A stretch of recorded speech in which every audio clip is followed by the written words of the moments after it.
Hey guys, welcome to Musky Road Rules Podcast, episode number 244. Guys, thanks for listening. Thanks for telling a friend. I enjoy coming to you every week. I may not say it, but I do. Right now I'm being licked clean by a bulldog here, or just my elbow at least. River is doing his damnedest to clean off my hand. I guess he loves the smell of...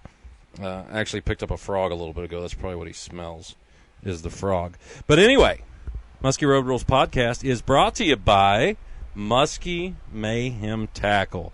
Guys, if you don't know who they are, then you're stupid. Musky Fishing, Musky Mayhem Tackle, it's anonymous. Makers of the original Cowgirl, Big Bladed Bucktail. Guys, Junior Cowgirl, Supermodel, everything you're going to find. The newest bait they got is the Grenade. Check that out. It's a back-spinning bucktail, blades on the back, weight forward if you're going to fish a little bit deeper, made in a couple different sizes. Check them out at muskymayhemtackle.com, and I think you're going to find something that you like. They've also got a lot of custom colors on there, guys. Not saying, but you can also get some of the Musky Hunter custom colors online at muskyhunter.com. Also, guys, please send us a text. Tony needs to get a text. Tony's not on the podcast much anymore, but he loves getting text, especially if it's in picture form and especially if you're showing some skin. Send Tony a text, 606-776-6570. That's our Lungin Lures text line. Guys, Lungin Lures, lunginlures.com. Check them out. Again, the makers of the Nutbuster spinnerbait, DC9, DC10, and all the crankbaits, the 22 short, 22 long, the big old 50 cal. They have got also the Alley Cat series of lures. Check them out, guys. Give us a text at 606-776-6570. Guys, on the podcast today, it's actually in the afternoon. I've been doing these all different hours, just trying to do it. I'm up here still at the Lake of the Woods, northwest angle, trying to keep a puppy bulldog from licking the phone. Stop that. And I've got on Brad Hoppy and Chase Gibson, 10,000 cast from the TV, from the Roku. Are you on the TV? Are we on the TV? Yes. Well, that's what my mom. That's what my mom would say.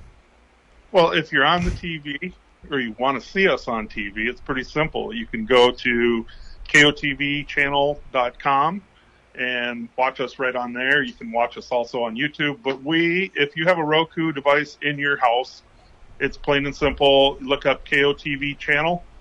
You can download that app, and it's all free.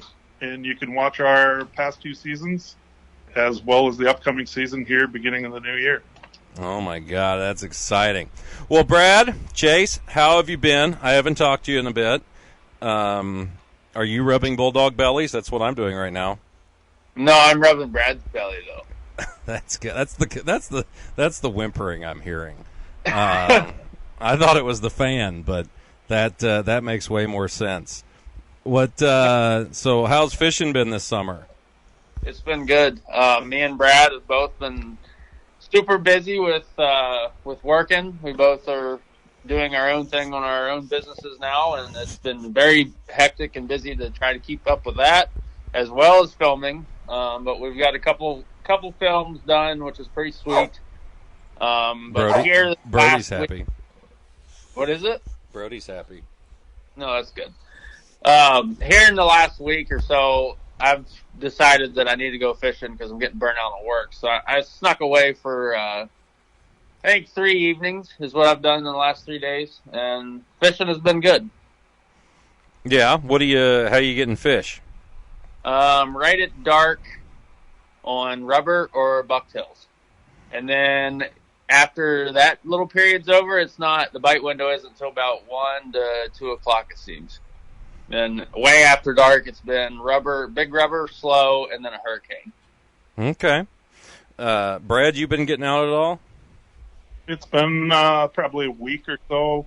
Chase and I had just got back from Wisconsin about a week ago, and we did a shoot over there. We've got 5 in the can in 5 different states, so we're pretty happy about that. We have some other trips coming up here shortly. We'll be out this week, and then we're heading to St. Clair. So kind of a wild ride so far this year. I mean, we've got a bunch of different stuff in different states, and the cool part is we've made a shoot in Ohio, and that was done in December. And then we also went to Tennessee this spring, as well as West Virginia.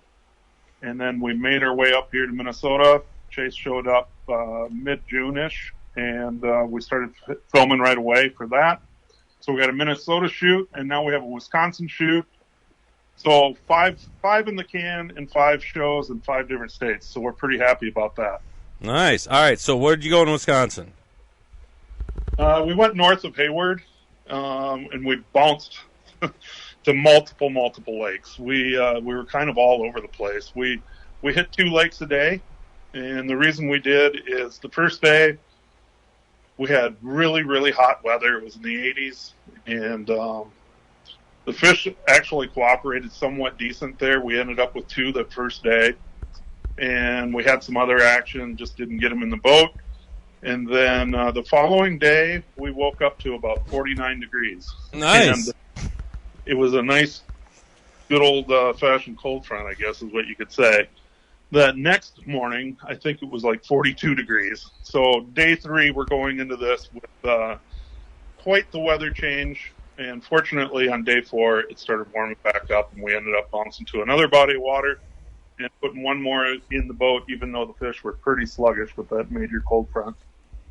Well, that's cool. Who did you fish with? Anybody up there, or just you guys? It was just us, and then Aiden Frosch was with us. Aiden's a young guy from Hudson, Wisconsin, who fishes a lot more here in Minnesota than anything. So Aiden was in the boat with us. He ended up scoring the first fish of the show, and it was fun fishing with him. Well, that's cool. What? So how's the midsummer Minnesota been there by you guys? I mean, have you talked to anybody? Is anybody really on some fish, or what? How's that been going? I think it's interesting, Greg, because there's a lot of mixed reviews. It seems like, you talk to 50% of the people who are going to say it's really been tough, and then the other 50% are saying it's really good. And I would say, from our experience, I would say it's probably above average, I would say. But I will tell you this, the bite windows seem to be small, and if you're not in the right spot at the right time, you're going to be struggling. Yeah, I'd agree 100% on that. I would say I've been coming up here for 3 years now, and this is probably the most consistent I've seen it up here as far as going out and at least always catching a fish. I can't think of too many blank trips that we've had, but we've also not been on the water a ton. But like I said, the last three evenings I've went out, I've got at least 1 fish every night and lost 2 or 3. So I think it's been very consistent. I don't think it's anything to brag about, but we've definitely got a little bit bigger bites this year, but not as many, I would say. But it's been a good, consistent bite. Cool. What's now, Brad, with the baits and stuff, has there been any bait that has really been doing good for you guys this year, or anything different from that you've seen in the past? I wouldn't say anything's really majorly different. The difference is, the last 3 years we've been playing with the grenade, which is a rear-bladed bait, as you talked about previous to this. I'm still leaning towards the regular grenade. The mini grenade has been pretty popular as far as sales.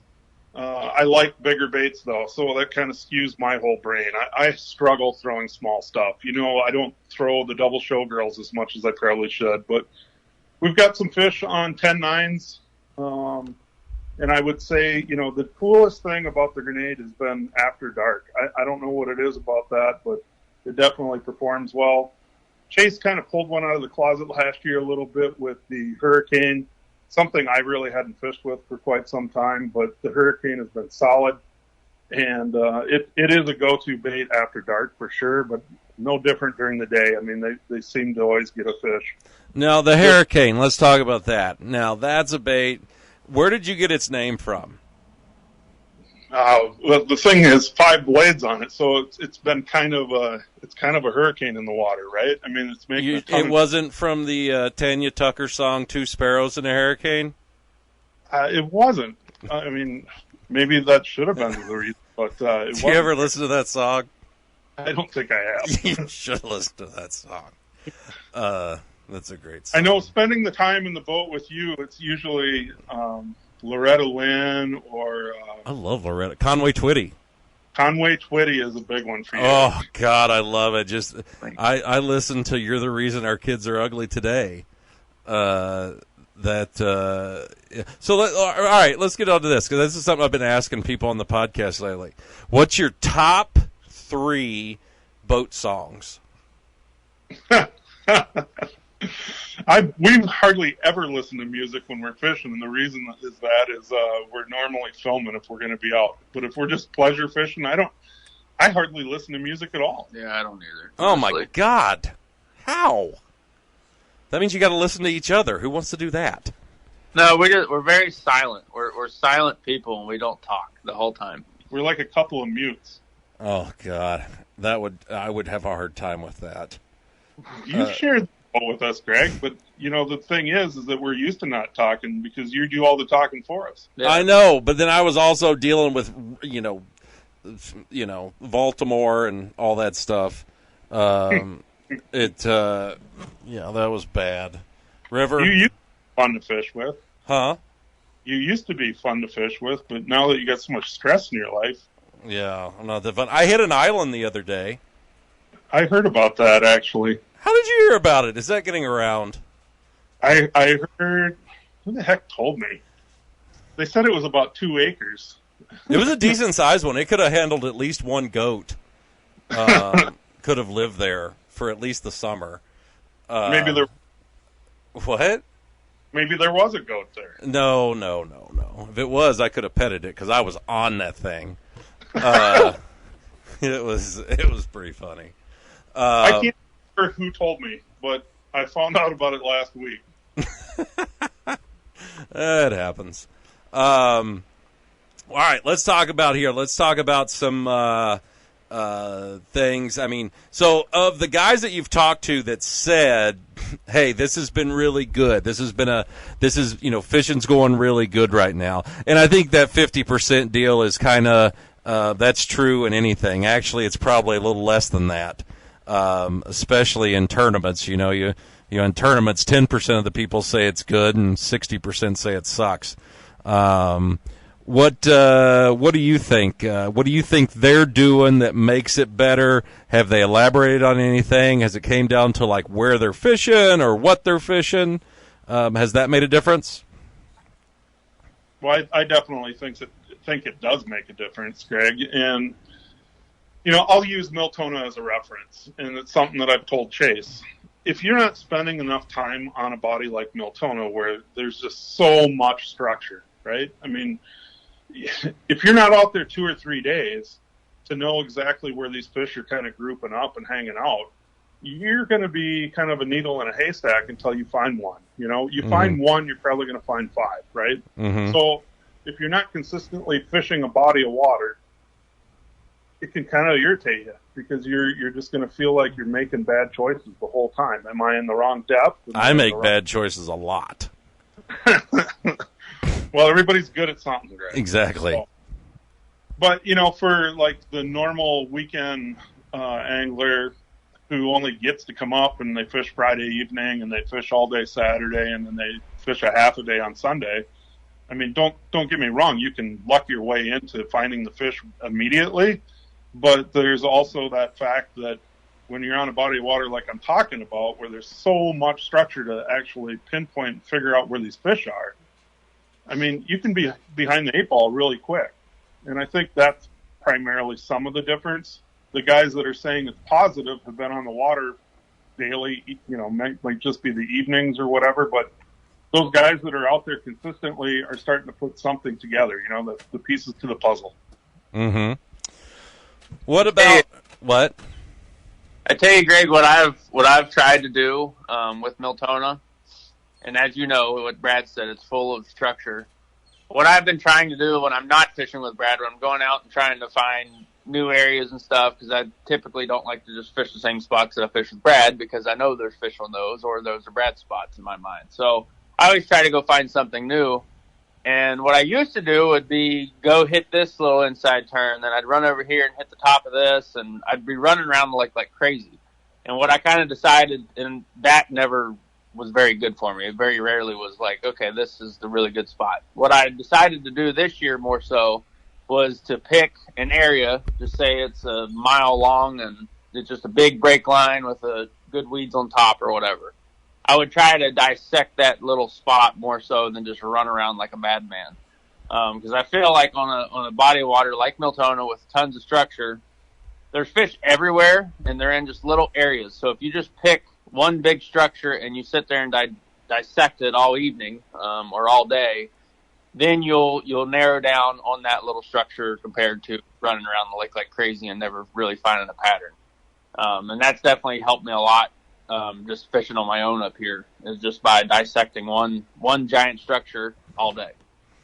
Once you figure that part out, then you can broaden your horizons and actually attack some of the other structures that's similar to where you're catching. Yeah. Cool. Well, good deal. How's have you heard any reports from anywhere else, like Leech or the Walker area or up in DL or anything like that? We haven't been up in the DL area at all this year. I guess I spent one day up on Pelican, but that was open water trolling, and that ended up being more basically just baling hay because there's so much recreational boating out there. The whole surface was covered in weeds, and it was late in June. But I really haven't heard much for that area. I had one guy tell me that he was down here on Miltona. He visited with Austin Wiggerman, and Austin told me this. He said that it's been the worst year he's ever seen on DL so far this year. So for what it's worth, that's one guy's opinion. We would like to get up that direction at some point here shortly, but we just haven't made the commitment to do it yet. Mm-hmm. As far as Leech, again, there's mixed reviews. It seems like you get like 3 days of really good, solid fishing, and then 3 days where it's just like totally off. And that's kind of been the consistent theory or thoughts that I've heard from everybody that's fishing that area. So it's kind of weird. I don't know. I'm not sure who you've had on the podcast lately, but, Leech has become, I don't know, it just seems to really become popular again. Mm-hmm. It kind of goes waves, right? 10 years ago, you didn't hear anybody talking about it, and right now it's kind of the hot lake to be on. Cool. Well, I haven't heard of any, from anybody. I'm kind of out in the boonies up here, so I really haven't heard. I know in some of the Wisconsin areas, it sounds like they're getting there's some fish going on over there. The guys are catching some. And when you guys did your Wisconsin shoot, how did you guys get fish? We got one fish on a 10-9. What was your fish, Sean Chase? Tubes. Yeah, both of them were Red October tubes that Chase got. Oh, okay. The first day we fished, we did some edge fishing, and the one that bit was on top of a shallow point that ran off on the edge, so it was kind of shallower. So we kind of ran with that pattern for a little bit and really didn't do much good doing that, so we kind of abandoned the little bit shallower water stuff and went back to the edge. And I ended up getting one on a tube right at dark, on a shallow rig tube. And then we went to, I don't even remember, 2 days with pretty much nothing because that giant cold front came in. And the last day was extremely hot, and I ended up getting another one on a mid-depth tube, a twisted tube. Oh, okay. Good deal. Has that been, how have those baits been for you over in Minnesota? Have you tried that much? Yeah, they've been very good. Very, very good this entire year for me. I decided, I've always thrown them, but I've never really, really thrown them to where it's like one of my confident baits. And this year I've decided that it's a confidence bait, and I've definitely caught a lot of fish on them this year. Last night in particular, I got a 45.5 on a mid-depth tube on an edge, and had I think 2 or 3 others come up boat side, and one of them tried to eat boat side and then it never came back. But they've been very good. I think it's a bait it definitely seems to be becoming way more popular than it has on social media and everything. It seems like everybody's really giving them a good shot now, which is good because they flat out catch fish. I know you used them for years. They're hard to beat. Yeah, and guys, check them out. Red October is a sponsor of the Musky Road Rules podcast. Check them out at Red October Baits on Facebook. You'll see there Mark puts up all kinds of custom colors of the lures and stuff, and you need to check those things out. You can find them in 3 different weight classes, also 3 different sizes, 7.5, 10-inch, and the big 12-inch one. Make sure you check them out, guys. I'm telling you, Red October Baits on Facebook. You're going to not regret it. Now, has there been much of a topwater bite this year, or have you guys seen much of that? Actually, our Minnesota film shoot, we were fishing a little bit of open water. We were fishing a little bit of structure, and we were struggling a little bit. We had some action with some grenades and stuff, and it was kind of crazy. We started seeing all these Cisco's start busting the surface, and did I put on a Fat Bass or Cannonball Junior? I put on a Cannonball Junior and immediately caught a fish, and we had kind of just shut down the camera gear, actually, at that point. We're like, this is dumb. We've spent 8 hours on the water, and we haven't scored. We kind of let the cameras do their thing, and they died, and then I end up scoring a fish. Pretty wild, because pretty much just sight unseen, just literally watching these Cisco's bust, and I threw out, boom, I ended up catching this fish. Unfortunately, it wasn't on film. It would have been a really cool one because it was a upper 40s, mid 40s, somewhere in there, 46, 48, I don't know. But anyway, launched completely out of the water. Okay, sounds good. Are you there? Yeah, I heard something. Oh, that was someone was talking through our window. Oh, the fish launched totally out of the water, and I'm like, oh man, we just missed that. So literally, I got the cameras rolling again. Chase ends up putting on that big 13.5-inch Rabasca, starts plopping that thing along, and whack, he gets pounded, and we ended up with 3 that night. Yeah, 2 on film and 1 off film. So. Oh wow, all on the topwaters. Yeah, it was awesome. Well, that's cool. We got the topwater bite up here has been pretty decent, I think, for us. We've been getting some fish on them, but I mean, guys are getting fish on everything right now. So, what about? Have you guys seen much of a jerkbait bite yet? Or what's your theory on jerkbaits in the midsummertime? I think it can be a viable tool. There's no question about it. And what I've always seen is if you're throwing rubber and rubber kind of working, if you go to some sort of a stick, jerkbait, wood, plastic, whatever it might be, a lot of times they'll eat that over the rubber because most of the wooden jerkbaits that run more straight, more true than a rubber bait would. So it's something that definitely can work at the right time. We have not put a fish in the boat on a jerkbait of any sort this year. I mean, you could consider maybe the Red October tube as a jerkbait in a sense, but it's not a true jerkbait. So, but it's definitely a tool that works. And I know up in your neck of the woods up there on Lake of the Woods, it can definitely be something to go to. Yeah, the Suic style baits are definitely been working here lately. Oh, we just actually got a big batch of them in. I know Chase, you move some fish on a Suic. You're not too long. Yeah. I tend to, when I'm throwing a wooden jerkbait like that, I tend to throw a Suic, and we got some new Suics from Team Rhino, and I took those out the last couple nights, and I think I raised 2 or 3 fish on Suics. It just doesn't seem like they're wanting just does not seem like they're wanting the wood right now. They're wanting that tube, and they're not wanting like a fast rubber bait like a Medusa or a Bulldog ripping. They wanted that shallow rig tube, just nice and slow. Yeah. What? So you said you got a bunch of Suics in. Is that something you're going to be playing with? Yeah. I've thrown Suics a lot, but most of my southern Suics are 9-inch weighted ones. So I bought some 10s and some 12s, and that's what I've been throwing up here as a 10-incher to be exact is what I raised the fish on. But like I said, they were pretty lazy, but that was a lazy part of the day. And when the fish are really going, I didn't happen to have a Suic on, so it could work, might work, I don't know, but it moved some fish.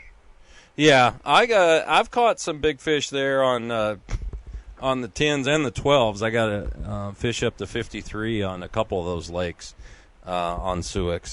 So they were always good spring baits for me. I always thought in the spring they were really good. And then the Wade's Wobbler was something I threw a lot. And that was a consistent one for me that seemed to work, on the days when nothing else was. As you go into the fall, Greg, it definitely seems to be something that, throughout October, even into November, if you're not moving them on dogs or Medusas, putting on any kind of wooden jerkbait can be really, really effective. That's for sure. And it's weird because I'm looking back at many years ago, but we would struggle. You'd catch, say, 3 to 5 fish today on a pounder or a mag dog. And then the next day there was nothing going on. You'd throw a chunk of wood on, and all of a sudden you're catching on that. And that might last 2 or 3 days, and then we'd switch back to rubber when that bite kind of quit. So definitely something to consider and think about. That's for sure. Mm-hmm. Well, good deal. What, Brad? Has there been any new colors or anything coming down the pike for Musky Mayhem? Well, it's it's so amazing, Greg. I mean, I don't even know how many custom colors we do, and they're all exclusive to each retailer. And I know Carrie's out there working right now trying to figure out what we're going to do for Fleet Farm. They requested some new colors, so she's trying to dial that in right now. Every one of these retailers has such an array of different things that you can buy. And then if you go right to our website, you can basically create anything that you want, right? So if you're a customer and you have a particular bait, a bait color that you like, you can match that up with our Flashaboo skirting, our Marabou skirting. We tie it all. It's all custom. And you can order it right through our website. Cool. What about, is there going to be any new baits ready for this? Have you figured out a new bait for this year? I've been playing with one for a couple of years, and honestly, it's kind of taken the back burner this year. So I don't know if we're going to introduce anything new this coming season or not. If I get some more time where I can put some stuff together and feel confident that it's the right bait, then I will. But at this point, we've just been so busy. I literally have not had enough time to really dial this thing in. I think it's going to work really well. I've caught fish on some, but I'm just not confident that it's right yet for the general public. Cool. Well, good deal. Chase, how's the bump board business? It's been very good, Greg. It's keep me busy and off the water as much as I want to, but it's been very good. Yeah. What are you coming out with any new things with the bump boards? I'm kind of in the same boat as Brad. When I first got it, I've got a list on my phone of new products, new boards, and I have not been able to dial those in yet. Hopefully I get kind of a grasp on all this, and then I can start bringing out new products here shortly. But as of right now, no. Yeah, well, maybe something, maybe like do one for our Canadian brethrens, all in the metric system. Well, I can do that. I've done metric before, but that's the custom logo thing. You just send me an email at chasemuskybumper at gmail.com, and I can easily do that. I've done it before, and I can do it again. I do pretty much any size board you want. You just send me an email at that address, and I'll see what I can do. Well, look at you. Aren't you just a one-stop shop? I am. Brad, what's coming up for your next shoots? Our next shoot, we're going to do something this week yet, as we're recording this probably Wednesday, Thursday, Friday. We're going to do something locally here in Minnesota, and then from there, another week from now, we're going to head our way over to St. Clair. So, going to fish with Quintano and hopefully get something done trolling, and then hopefully we bust out a casting bite as well. Cool. Are you going to do, how many days are you going to spend out there? 3 or 4. We left the 4th day open in case we needed it. So we're hoping that we can do it in 3 and get back and go to work again, but we'll see what happens. Yeah. And then you got anything planned for the fall yet? Well, I'll be honest, Greg. I mean, Jason and I have talked a bunch about trying to get in the Northeast area, but I don't think it's going to happen yet this year. We should be sitting pretty darn good. If we can bust out a show this week, we get 2 in St. Clair. I don't know. We're talking about hitting Wisconsin one more time. I think it's important. There's a lot of viewership in Wisconsin, the Musky being the state fish, and how much activities over there. I think we're going to try to do that again, at least this fall. But at some point, we'd like to get up to the Northeast, kind of where you've fished out there before too, Greg. So we'll see. It's all going to come down to time and obviously money. Mm-hmm. Well, Chase has got it. Just let him pay for it. That's what we've been doing for the last 2 years, and now he's wondering if I could help out. No, that's ridiculous. I'm getting tapped out. That's ridiculous. All right, we've got just a little bit of time left here. Let's figure out something here. Let's figure out what is going to be the next body of water that produces let's do, biggest fish in North America for this year. And go. Chase and I are looking at each other. As far as the biggest fish caught for the year? Yes. I would have to guess. I want to hear your thoughts right now. Go.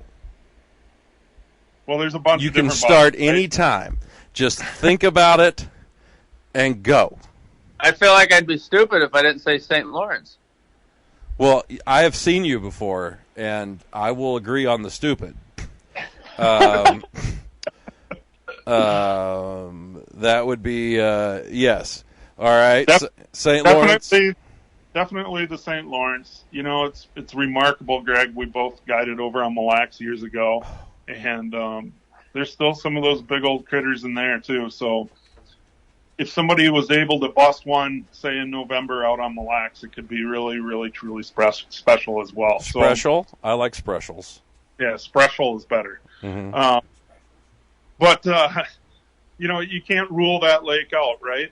And amazingly enough, I've been hearing about a lot of big fish being caught on Lake of the Woods this year. I've heard of some 56s being caught up there.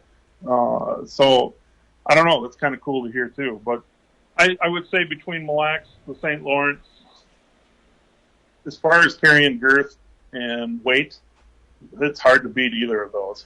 Yeah. I'd say another place, Greg, would be up there in Hans's neck of the woods. Yeah, that's true. The Buffalo Harbor. Well, yeah. I mean that is those fish there have such a girth on them when they show up in that harbor and that's another kind of that needle in a haystack deal. But when you get it, it's pretty remarkable. And I think that's part of those bigger fisheries. You got to be able to handle the skunk. You got to be able to, the day of the, all these giant fish showing up, I think is kind of, I don't know if it's over by any means, but, a lot of these fisheries where the true huge fish do live, it definitely takes some time to put in there and busting your butt to get them to go. I mean, I just think that's a big part of it.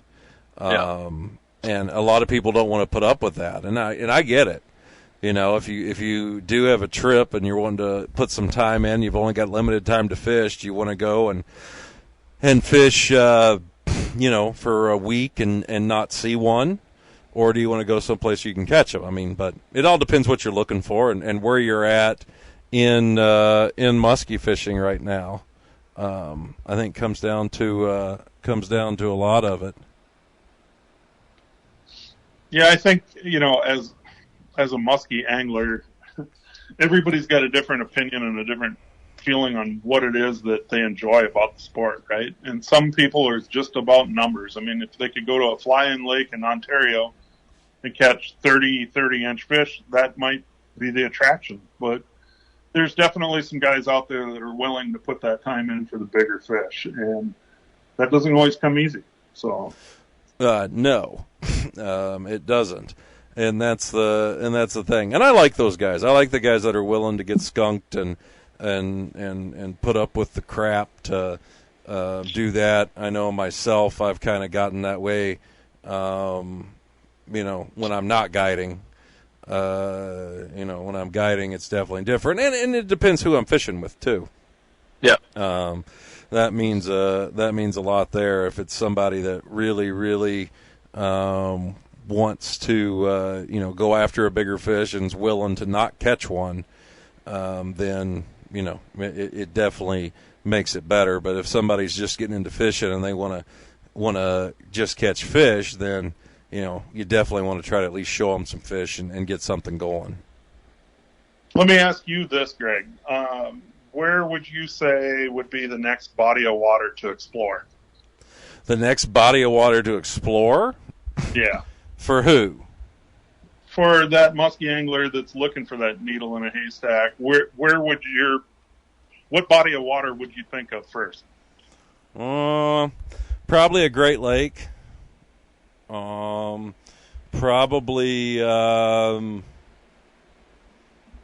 gosh, I know that St. Mary's area is pretty cool. I'd like to play up there a little bit. That would be interesting to see. And there's probably some big fish there because it's got a big fish bowl to live in. And offshore stuff in Buffalo, because there has been some really big fish caught offshore in Buffalo. But I know Howard Wagner got a 50-pounder, probably 8-9 years ago out there. But it's, again, and that water there, I mean, you got to pick the day you do it, too, or you're just going to, be like the people looking for the Titanic, and that didn't end well. So, it's you gotta pick your day to do it and all that stuff. So, I those two areas I think would be interesting. I'm sure there's some Canadian lakes that'd be really cool to do too, but it's the whole buying weed in high school. You got to do it at night, and you don't tell who you buy from and all that stuff, and you'll never figure it out. You just got to know the right person to tell you where to go, because a lot of that stuff is hard to do. It's hard to find those little areas, and you almost have to stumble onto it or have somebody mention it in passing. Is Howard still fishing, Greg? Do you know? Is what? Is Howard Wagner still fishing? I don't think so. Howard's getting pretty old, so I do not know the answer to that. I know he's caught a couple of really big fish.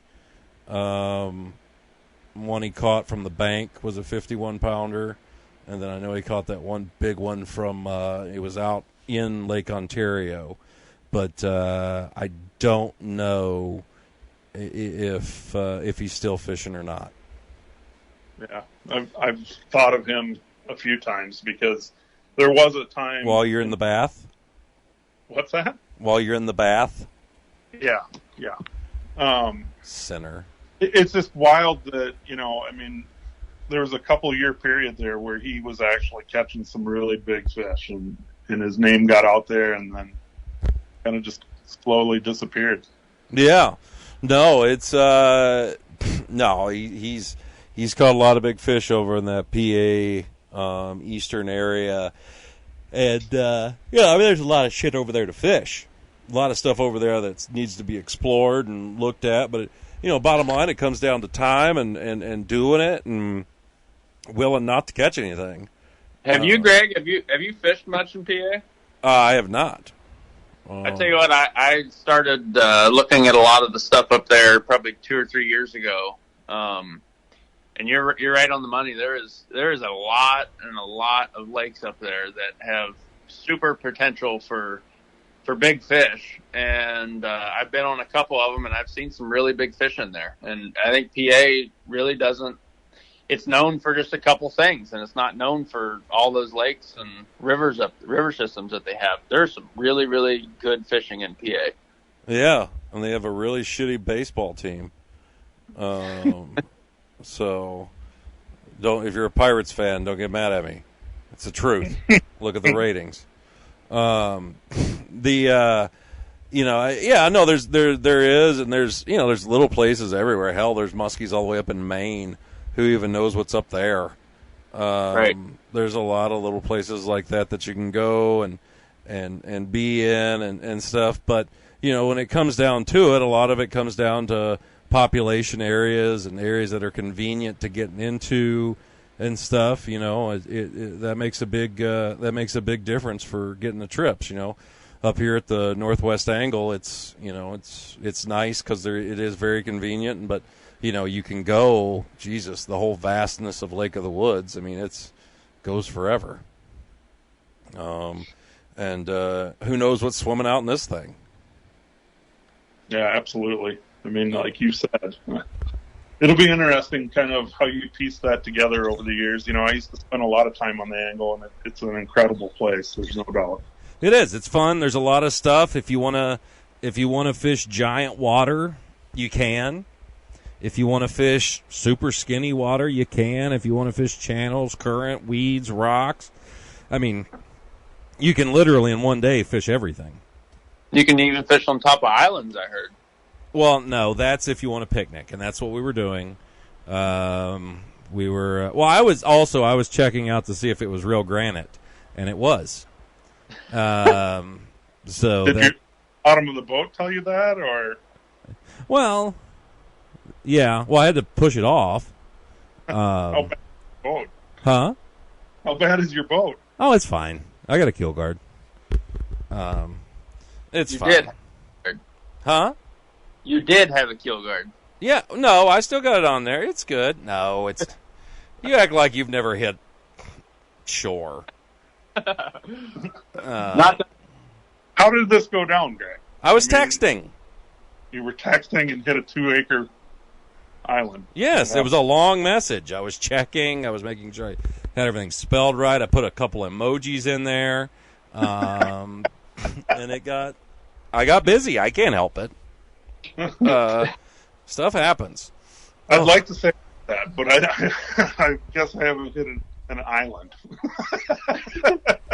Well, you the other day. Well, you're missing out. I didn't expect to hit the island, but well, I did. And Talbert lived. It's fine. We call it Tease Island now. So it worked out good, but. Well, all right, guys. Well, hey, we got through this podcast. Nobody got injured. I didn't get yelled at. Everything is wonderful. Guys, thank you for coming on. Anything you guys want to promote? Go for it, Chase. If you're looking for a bump board, I think every musky fisherman should have one. You can get on muskybumper.com, or there's multiple retailers out there that carry my boards. You can just order straight on the website. I ship to Canada and United States, so there's no problem there. Anything you want, right, left-handed. I got the bump and go. I know, Greg, I know you like that bump and go. It's left or right-handed board. So it's the only one you should make. If you're not sure if you want a left-handed board or a right-handed board, or maybe you got a smaller boat, bump and go is probably what you want to go for. Everything floats, everything's stainless steel, so they're never going to rust. So you can check those out at muskybumper.com. Brad, check Musky Mayhem Tackle for any of your blade needs. Basically, any kind of bucktail you can imagine, whether it be from the eagle tail down to the baby girl and everything in between. So hair, marabou, and flashabou, spinner baits, inline spinners, basically got it all covered. And if you want something custom, you can go to muskymayhemtackle.com, kind of pick out exactly what you want, your blade colors, your skirt colors. We'll tie it up for you and get it out the door. Also, thanks, Greg, for having us on, and we look forward to putting out season 3 of Mayhem's 10,000 Cast, and that's available on KOTV. And like I said earlier in the podcast, it's really simple, as well as YouTube. So check it out. All right. Well, guys, that's about a wrap. Make sure you check out muskyhunter.com as well for all your musky hunting apparel that you'd like to get. Also, got the collectible lure that's going out here right now. We're putting it together. It's a Musky Innovation Shallow Invader painted in a custom color, one of the kind that you should check your emails, check your inboxes, also check your spam because we're sending these out as we speak. And, yeah, you should see them. Make sure you definitely get your custom lure, Musky Hunter Custom, and, yeah, to do that. So, guys, we enjoy it. We'll be back next week. I'm sure I'll be talking to somebody. Good Lord, who knows who it'll be. And, yeah, I will talk to you guys later.